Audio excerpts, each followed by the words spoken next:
Hallo zusammen und herzlich willkommen zu einem weiteren Video. Heute geht es am Audi an den Wechsel der Hochdruckpumpe. Und zwar haben wir hier zwei Stück. Wir haben ja hier 5 Zylinder und auf der anderen Seite 5 Zylinder. Und pro 5 Zylinder gibt es eben eine Hochdruckpumpe rechts und links. Und diese Hochdruckpumpe, da ist hier hinten, wo der Anschluss ist vom Sensor. Da ist das ein bisschen undicht, das heißt, da kommt teilweise ein bisschen Sprit raus. Das möchte ich euch jetzt nicht zeigen, weil das Auto steht schon ein paar Wochen. Es gibt irgendwie die Möglichkeit, mit Sicherung ziehen während dem Lauf den Kraftstoffdruck abzubauen, laut Wartungshandbuch. Da steht aber dann auch der Hinweis drin, dass eben ja man da vorsichtig sein muss, dass er nicht zu weit absinkt, weil sonst der Motor Schaden nehmen kann. Das heißt, meine Idee ist jetzt, wir werden herausfinden, ob das eine gute oder eine schlechte Idee ist, das Auto eine Weile stehen zu lassen. Wie gesagt, 2 Wochen habe ich es jetzt stehen lassen, ohne dass ich hier mit dem Fahrzeug in irgendeiner Form interagiere. Und ich hoffe einfach, dass sich der Kraftstoffdruck einerseits durch dieses leichte Leck und eben auch durch die lange Standzeit so weit abgesenkt hat, dass ich das hier öffnen kann, ohne dass das ein Riesendrama gibt. Da ist normalerweise bis zu 110 Bar Druck drauf, also alles andere als wenig. Wie gesagt, wir werden es rausfinden, ob das klappt oder ob das eine blöde Idee war. Ich habe mir das Teil hier neu gekauft, also das gesamte Teil. Es gibt nicht einzeln irgendwie nur hinten diesen Sensor oder die Dichtung oder wie auch immer, was da drin ist. Keine Ahnung, gibt es leider nicht laut Audi. Nur das gesamte Teil. Befestigt ist es eben hier an den Benzinleitungen, die müssen wir lösen. Dann natürlich den Stecker abstecken und dann haben wir hier 3 Sternschrauben, die wir halt lösen müssen. Und dann kann man das nach oben abziehen. Und innen drin ist dann noch ein Tassenstößel, da habe ich mir auch neue bestellt, den werde ich auch wechseln. Hier drüben ist noch alles dicht, da lasse ich das erstmal, schaue ich erstmal, wie das hier läuft, ob das gut oder schlecht läuft, je nachdem.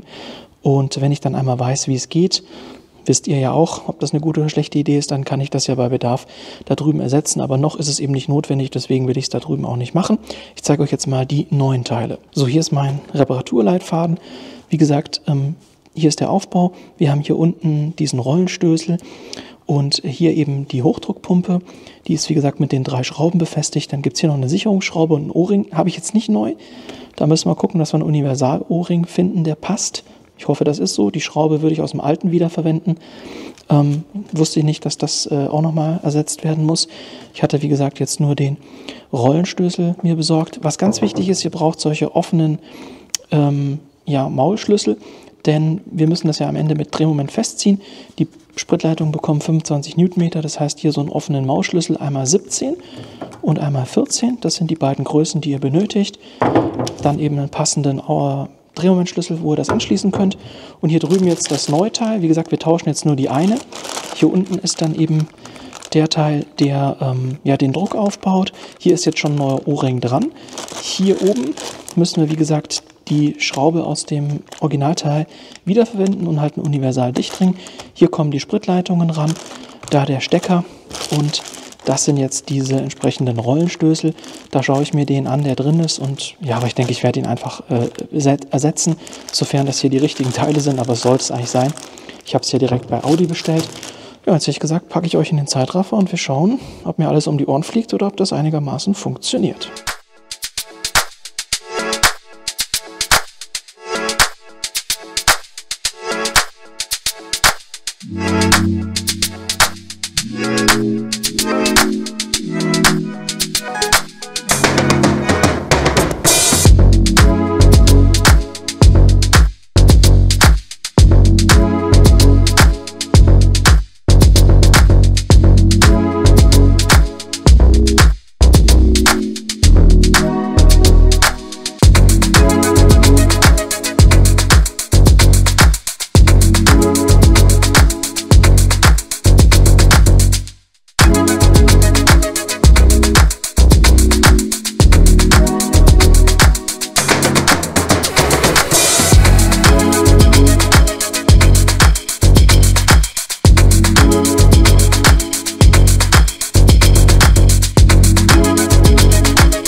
So, ich glaube, das war jetzt gar kein Zeitraffer. Ich glaube, die Kamera hatte schon wieder vergessen, was ich eingestellt hat, aber dann ist es halt einfach ein schnell gespultes Video für euch gewesen. Also es war maximal unspektakulär. Die Idee, die ich hatte, ist aufgegangen.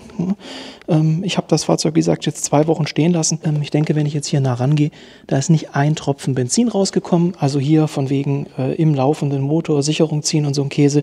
Wenn ihr ein bisschen Zeit habt, lasst das Fahrzeug 2 Wochen lang stehen mit offener Motorhaube, öffnet keine Tür, bedient nicht den Schlüssel, einfach nur stehen lassen. Dann ist überhaupt gar kein Kraftstoffdruck mehr vorhanden und dann ist das eine super einfache Nummer. Ich war natürlich trotzdem vorsichtig, weil man weiß ja nie, ne? 110 Bar klingt erstmal gefährlich beziehungsweise nach viel, aber Gott sei Dank war es super unspektakulär. Also der Hinweis für euch, wenn ihr das auch machen wollt, einfach ein bisschen Geduld haben. Das geht dann natürlich nicht vor der Haustür, aber wenn ihr eine Garage habt oder so, könnt ihr das Auto ja reinstellen. Wie gesagt, Motorhaube offen lassen, Auto offen lassen, nicht abschließen. Ich hatte es die ganze Zeit auch noch parallel geladen, war auch völlig unkritisch. Und wenn ihr dann wartet, baut sich der Kraftstoffdruck ab. So, jetzt hätte ich gesagt, probieren wir das nochmal mit der Kamera und dem Zeitraffer. Und dann lösen wir diese 3 Schrauben hier, diese hier an der Seite und die hier hinten. Und dann müssten wir das Teil hier eigentlich rausbekommen, gucken uns den Tassenstößel an, bauen die Sachen um und bauen die neue Pumpe wieder ein.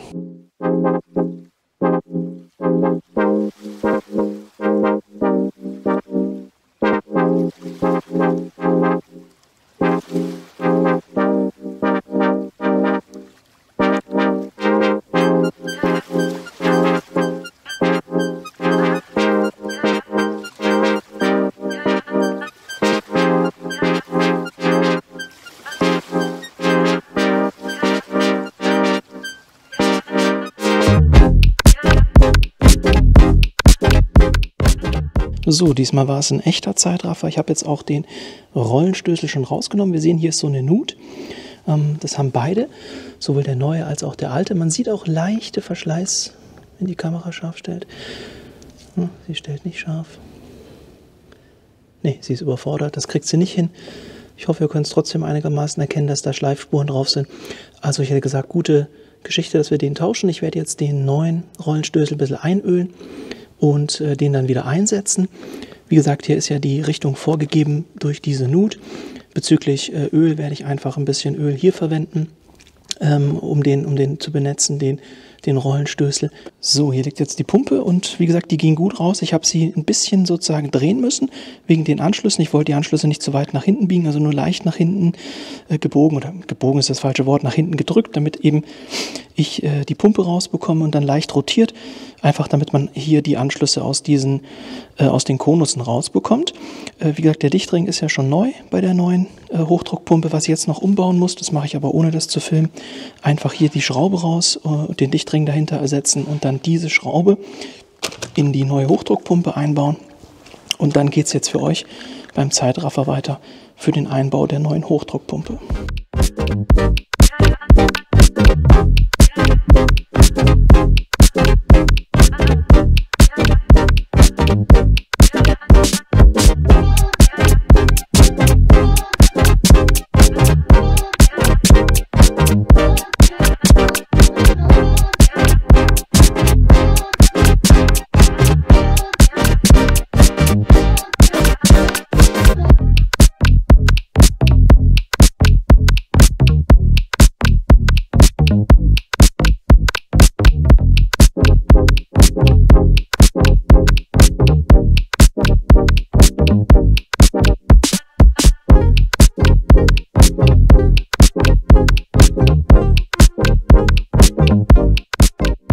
So, jetzt habt ihr gesehen, wie ich das wieder verbaue. Das ging eigentlich sehr gut. Je nachdem, in welcher Position eben der Rollenstößel ist, kann es sein, dass ihr ein bisschen runterdrücken müsst. Habe ich auch gemacht. Worauf ihr achten müsst beim Einsetzen, dass der Dichtring da nicht irgendwie dazwischen rutscht. Das habe ich gesehen, dass beim Ansetzen das manchmal der Fall war. Das heißt, da muss man so leicht rotieren, dass der Dichtring hier überall wirklich auch sauber anliegt, beziehungsweise innen drin halt ist und nicht irgendwo rausguckt.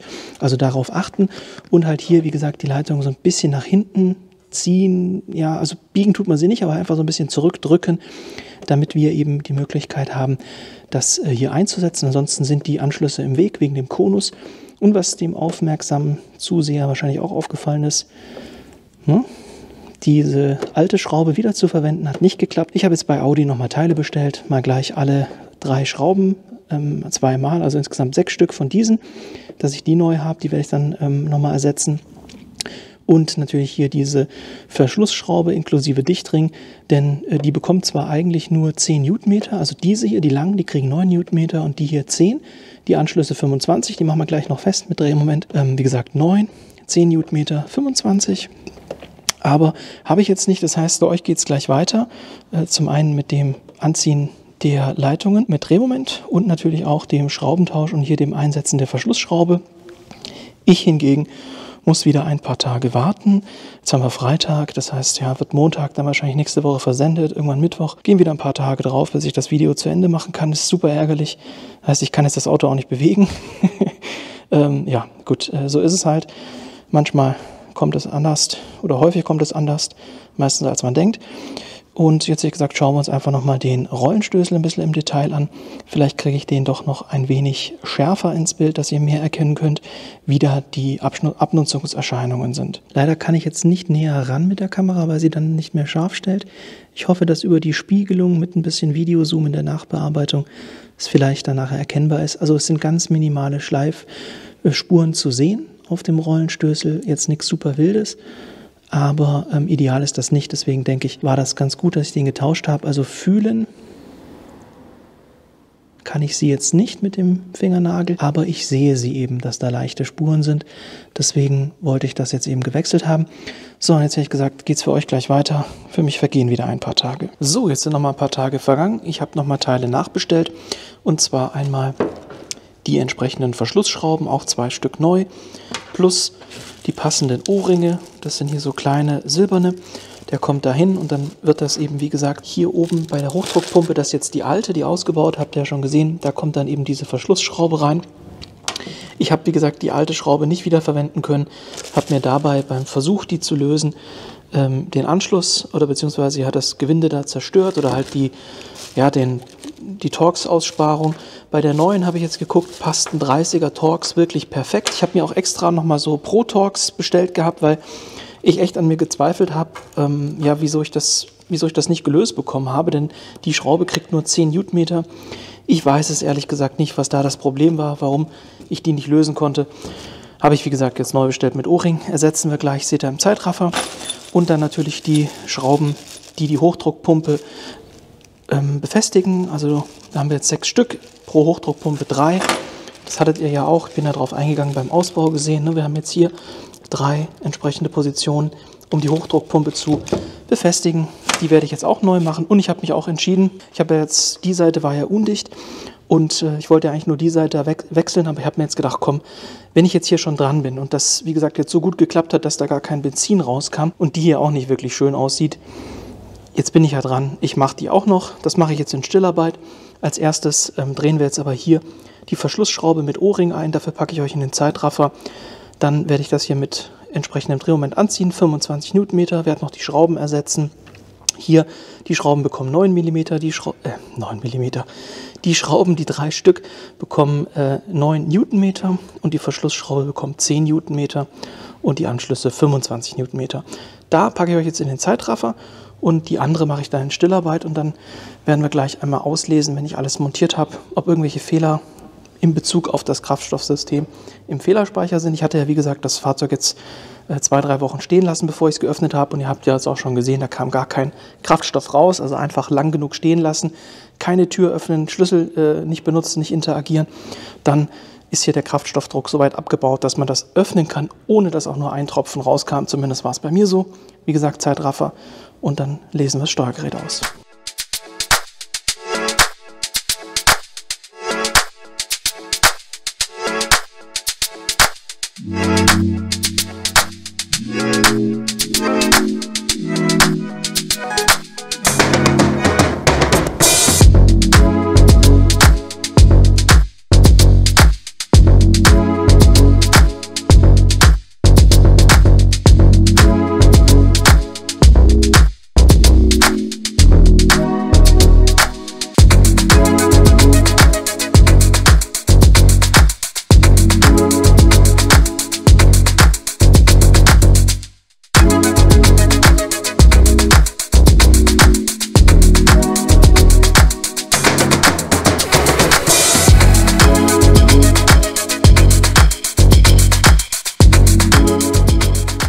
So, jetzt habt ihr gesehen, wie ich das hier mit Drehmoment angezogen habe.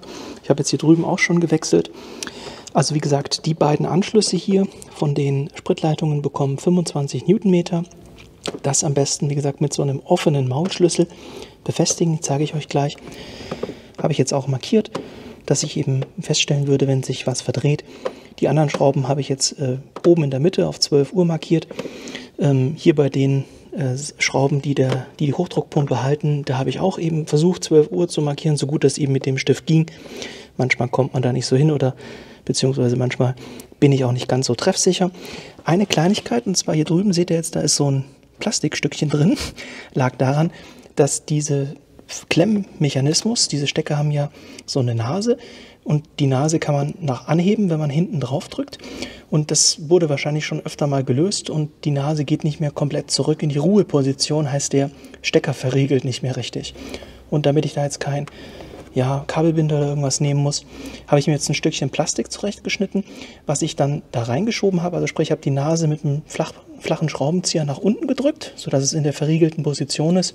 Und dann habe ich das Plastikstückchen reingeschoben, sodass sozusagen die Nase nicht mehr nach oben poppen kann und es verriegelt ist. Man muss jetzt eben dran denken, wenn man es öffnet, dass man hier erst das Plastikstückchen rausschiebt. Aber ist ja mein Auto, da werde ich mich dran erinnern. Habe es ja auch auf Video. Hier drüben hat die Verriegelung perfekt funktioniert. Wie gesagt, wenn man hier hinten drauf drückt, hebt sich da vorne die Nase, rutscht über die Lasche und er kriegt den Stecker ab. Hier habe ich auch mit Drehmoment markiert. Auch wieder, wie gesagt, 12 Uhr habe ich versucht, das Ganze zu treffen. Die Schläuche habe ich markiert und natürlich auch die entsprechende Verschlussschraube da vorne. So, und jetzt hätte ich gesagt, hole ich mal den Schlüssel und wir schauen mal, ob irgendwo was rauskommt. Also das letzte Mal, beziehungsweise der Fehler war, ihr öffnet die Tür. Also ihr schließt das Auto auf, ihr öffnet die Tür, dann fängt ja die Spritpumpe, also die Fahrertür, dann fängt die Spritpumpe ja schon an vorzufördern. Und dann war hier hinten am Stecker eben immer ein bisschen Kraftstoff ausgetreten. Wirklich nur minimal und nur initial, wenn das Auto dann mal lief, war das immer furztrocken. Aber eben, wie gesagt, vor dem Motorstart kam da was raus. Bedeutet, das kontrolliere ich jetzt einmal, indem ich reingehe, also nochmal aufschließe, Tür öffne, Tür schließe, Tür öffne, Tür schließe ein paar Mal. Dann gehe ich rein, gebe Zündung, dann lesen wir einmal aus, ob irgendwelche Fehler drin sind und dann kontrolliere ich nochmal, ob das hier alles dicht ist. Und dann testen wir den ersten Startversuch. Wie gesagt, jetzt erstmal Schlüssel holen und gucken, was passiert. Ich habe jetzt einmal aufgeschlossen, sieht man auch daran, dass das Licht an ist. Und wenn wir jetzt einmal schauen, sehe ich jetzt erstmal keinen Kraftstoff, aber ich habe die Spritpumpe auch noch nicht gehört. Das heißt, wahrscheinlich geht die wirklich nur an, wenn man die Fahrertür öffnet. Das mache ich jetzt einmal.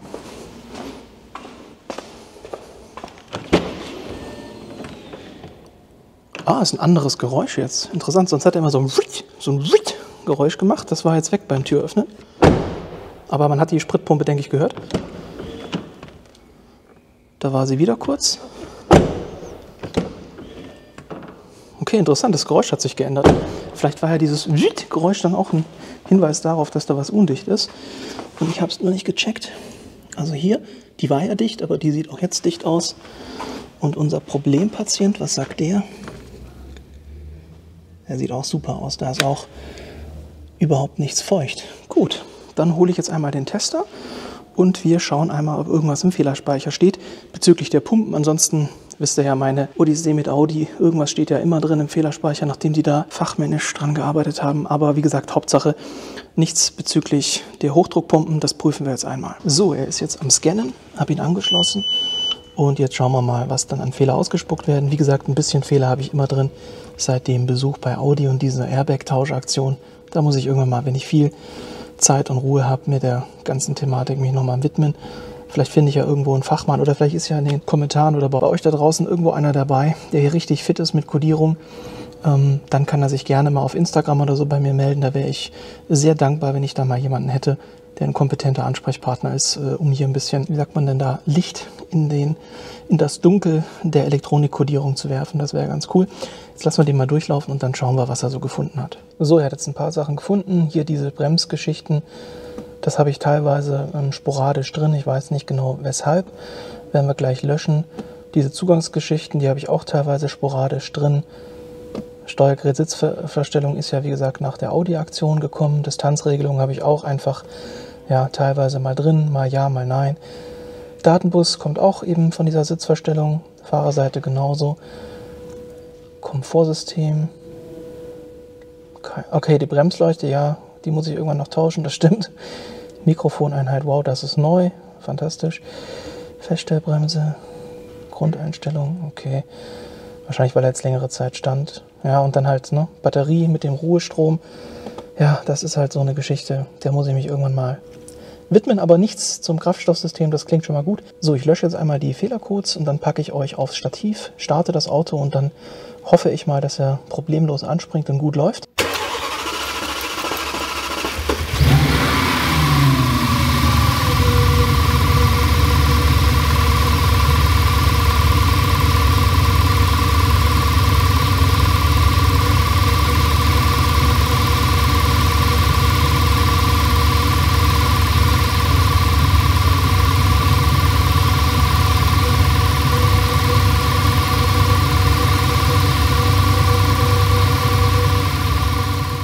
So, jetzt habt ihr den Start gehört.